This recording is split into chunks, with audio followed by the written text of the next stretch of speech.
anybody on? Is Shannon on the phone? I'm here. Hi, Shannon. Hi, Dominique.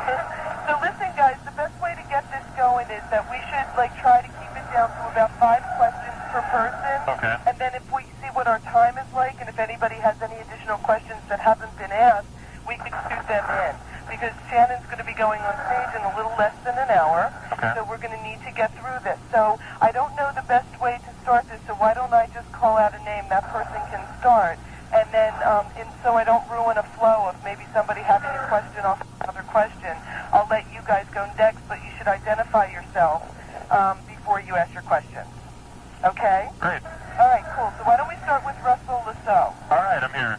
How you doing, Shannon? Hi, I'm fine. How are you doing? Terrific. Glad to be talking to you. Glad, I wish I was talking to you at an earlier hour.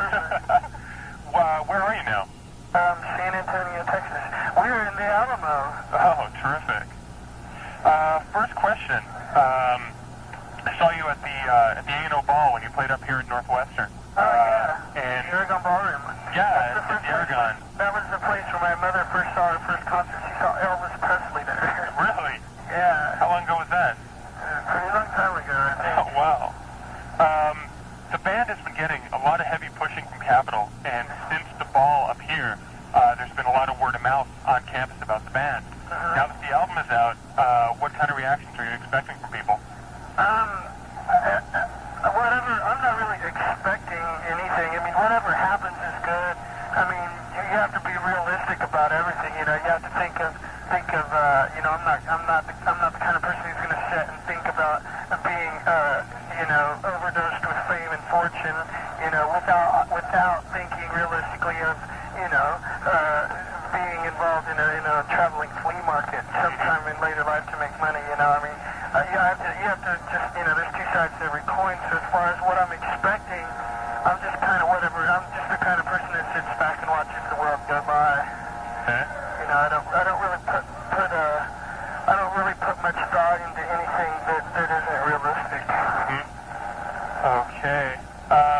But we're getting a good response. I mean, yeah. People seem to be, buying the record, and I like playing to people, now, especially and before the album was out, because those are the fans who are very that I appreciate more because of the fact that they had faith in the music rather than before it was shoved down their throat by, media or video or whatever. Right. Now that the album is out, and previously, aside from the Soundgarden tour and the MTV tour, most people had heard about you and heard about Blind Melon because of the GNR video. Mm-hmm. I'm sure there are going to be a lot of GNR fans that are going to go out and buy this album, and I'm sure it's not going to be what they expect.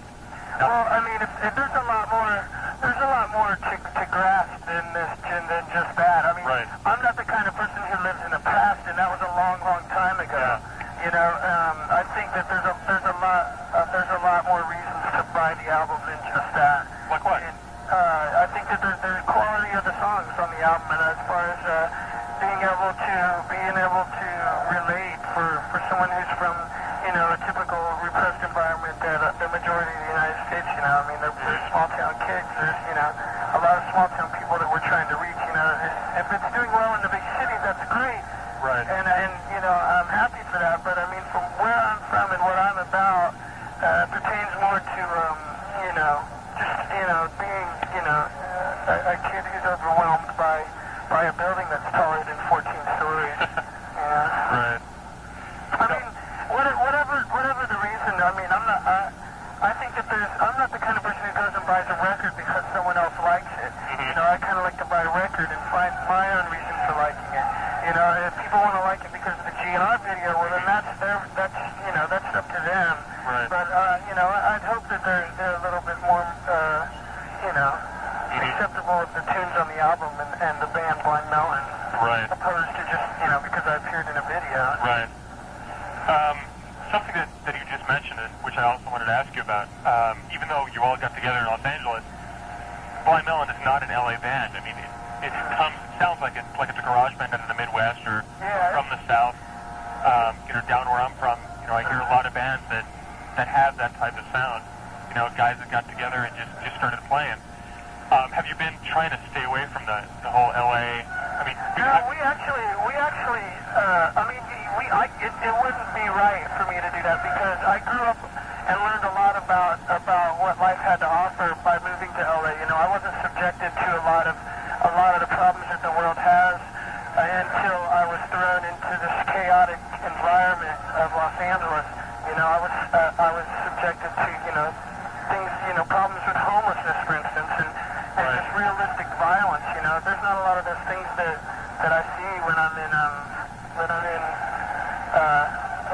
Indiana. You know, I mean, it helped me grow as a person, and that's something that I'm thankful for. You know, I mean, I crammed about 10 years of living into 3 years.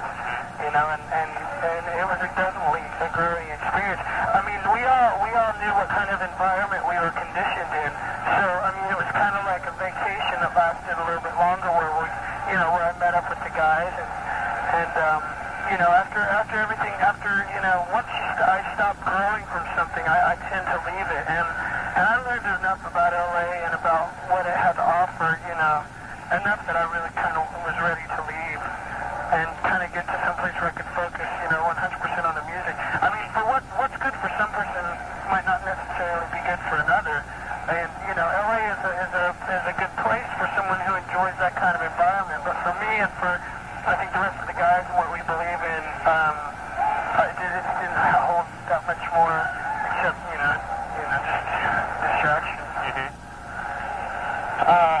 Now that the album is out, about a year ago, everybody was getting ready for the Sipping Time sessions.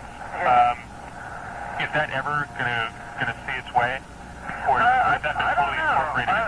I can't answer that. That was really okay. Thanks, man. That was really something that make sure it's hidden, Wookie. Make sure it's hidden well, because I don't want no one to rip it off. It was something that was in the real premature state of the band. We weren't really locked in as a band. There's more, as far as what I believe and what we believe as a band. It's more than just the music. It's a friendship. It's a relationship with a person. Mm-hmm. And the only way to make your music, sincere is to really know one another. And when we went into the studio to do that was when I really didn't know that much about the rest of the guys, and everybody was still getting to know one another. And it just seemed a little bit too early to really go in and track something that was going to represent the band well. Mm-hmm. And so we just decided, I mean, everything seemed great while you were doing it, but then after a couple of weeks, you pop in and you listen to it, and you're like, wow, this really isn't us. Yeah. This doesn't it doesn't flow the way that we want people to see and hear us. So we just decided to scrap it. And there was it came out well, but as far as what we wanted, it didn't come out that way. Okay. And final question. I've noticed that religion has been a heavy theme in your music. Songs like Soak the Sin, Holy Man, Change. Is this something that affects you and the other bandmates deeply? Well, I mean, everybody finds themselves sitting around talking to someone at some point in time. Mm-hmm. And I believe that there is a higher power of hearing. I believe in God. I don't believe in religion.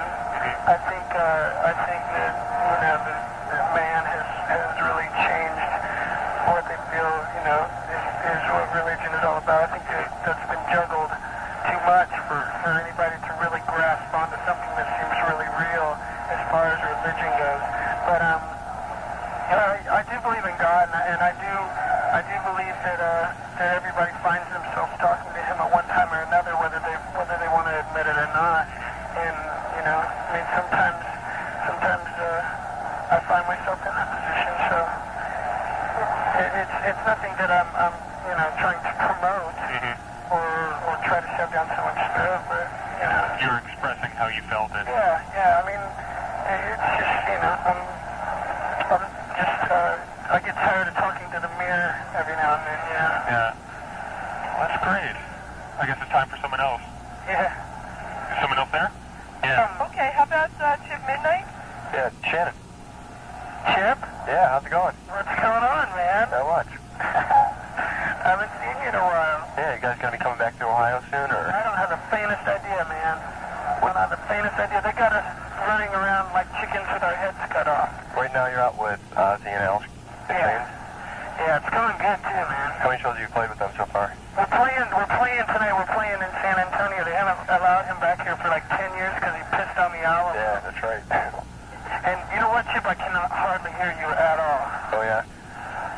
You sound like you're on Valium or something. I'm on the cordless phone. That might be it. But, yeah, things are going well, man. Did you get a copy of the record? Yeah, I did. I've had it for a while, actually. I got it through someone. Damn, I cannot hardly hear you at all. I'll try to talk louder. That'll help. So why did you guys leave Soul One and Mother off? Actually, they were two songs that were written really, really early, and they were written before we had actually gotten, gelled as a band. And, when a band first gets together, they write a few songs, and they think, just to kind of feel each other out musically, and those were a couple of the songs that were written prior to that time. Right. So, they were songs, they're still, in the file, so to speak. But as far as being released, I don't know if we're going to do that or not. Yeah, do you know what you're going to do after this tour with the Windsor? Oh, man, that's still up in the air? That's too far ahead to really tell. Yeah, how long is this tour for that you're on? This tour's only for another few more shows. And then we're hoping to get a club tour or possibly a theater tour going. Yeah. Basically, they're going to be working their way probably from the west back to the east, playing clubs and ending up here in New York for CMJ. Okay. Sounds cool. You guys, the video just came out for Tones of Home? Yeah, I believe so. I don't know if they're playing it or not. I haven't seen it. I don't really pay attention to a lot of that crap. Yeah. Where did you shoot that? Was it all, We just did it in some theater in downtown Los Angeles. Yeah. We did it for a day, and we have a lot of video that we had compiled over, just the process of building the band, and we, kind of made it. Right. Threw it all in there. Right. Do you have any songs that you guys didn't put on the album that you still have kind of working on and stuff? And I can't hear it, Chip. do you have any songs that you didn't put on the album that you're still kind of holding for? There's a few songs that we have for probably release later on, after the probably between the first and second album. Right. We'll probably put out. Yeah, there's a song called Rodeo-Z. I don't know what else, man. There's a couple other songs.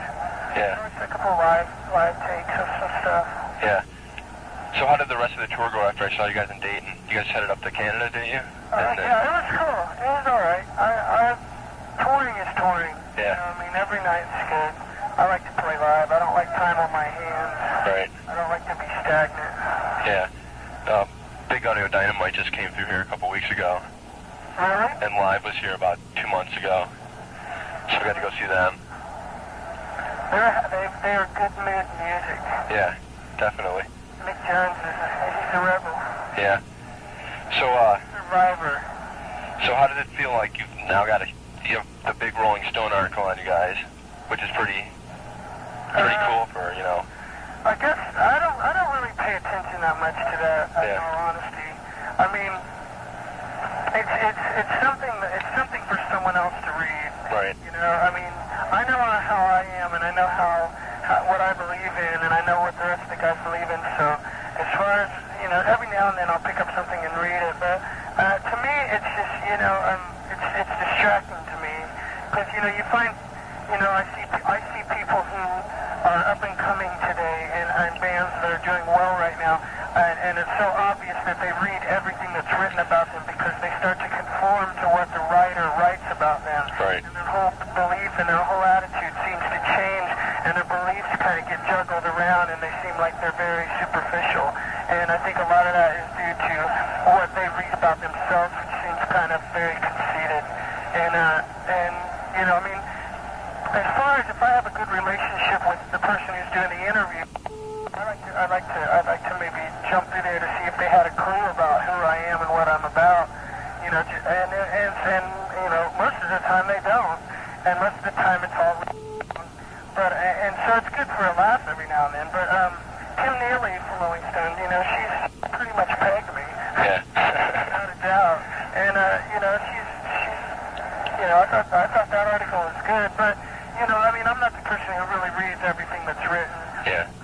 you can't believe everything you read. Right. Okay, one more thing. If you guys swing through, you still got my number and stuff? I got it, man. All right. Definitely have to give me a call when you come through. All right, Chip. Well, listen, man, it was good talking to you. All right, nice talking to you again, too. Sure, man. All right. All right. Bye. Hey, Dominique? Yeah? I have time for one more. Okay, who wants to be next? I do. Go ahead and just identify yourself. This is Amber. Hey, Dominique. Yeah. I can do whatever tomorrow, like during the day.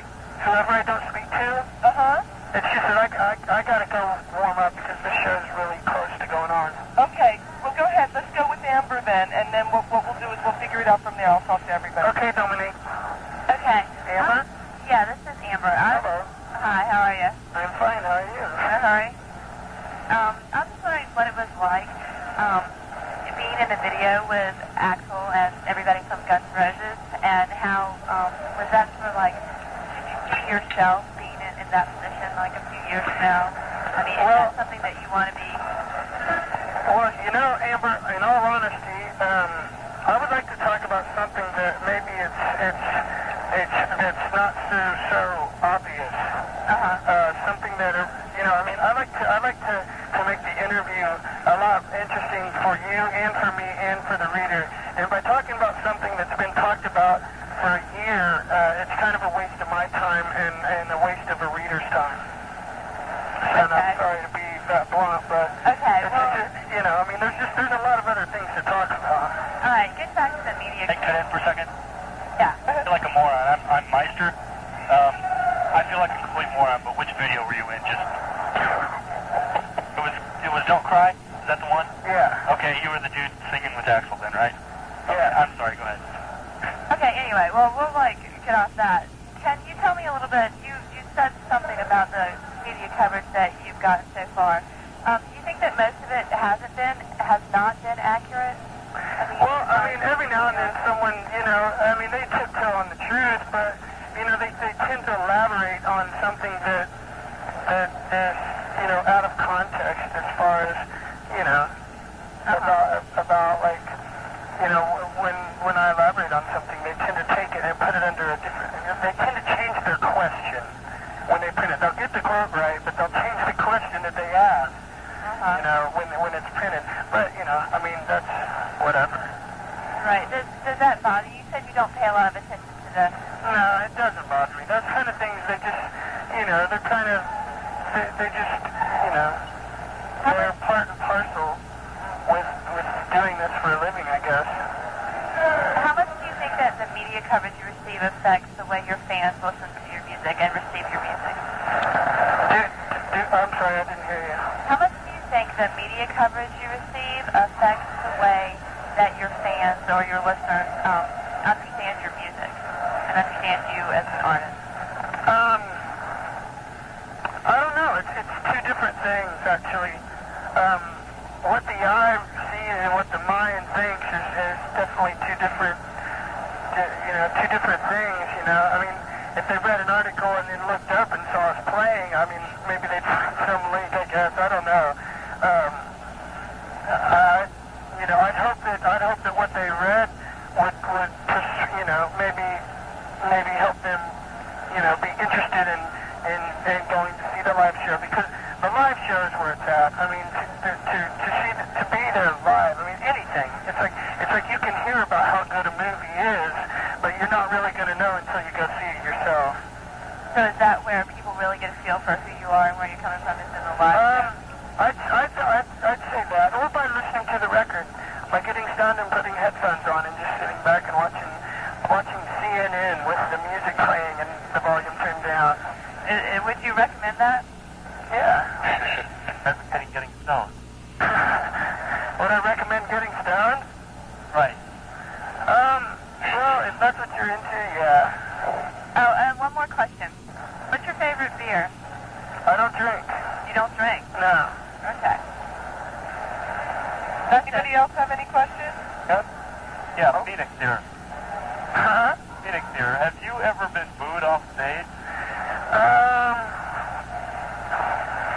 I don't know. I can't remember. I'm sure I've been booed at. for probably more than just the music. I'm sure I've been booed at a few times. Okay. Nothing to cut on your music, but yeah, I can see where that would happen. Huh? See where that might happen sometimes, sure. Yeah. But, what kind of an audience are you shooting for? I don't really know. We kind of have been playing, I mean, our schedule, who we've been playing with and the bands we've been lined up with, everything's been, like, diverse as hell. I mean, as far as going from playing, like, with Big Otter Dynamite to this tour to Soundgarden, it's kind of covered a wide range. So, I mean, that's why being Rude has definitely been, it's been on the, I mean, we've definitely subjected ourselves to that possibility because of the crowds that we've played to. You know, like on a Soundgarden tour, man, a lot of those people didn't want to hear anything but fucking Soundgarden.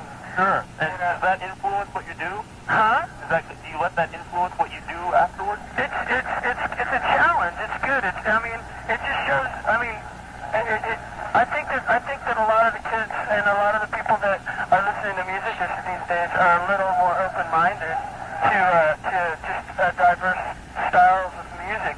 You know, no one wants to go to a show and hear 4 bands that are exactly the same. You know, at least, you know, that's what I seem to come to find out. I'm sure that's going to get stale. But what prompted you to tour with Soundgarden? Actually, they're a great band. And are they one of your personal influences, or are they just somebody you guys admire, or what? They're...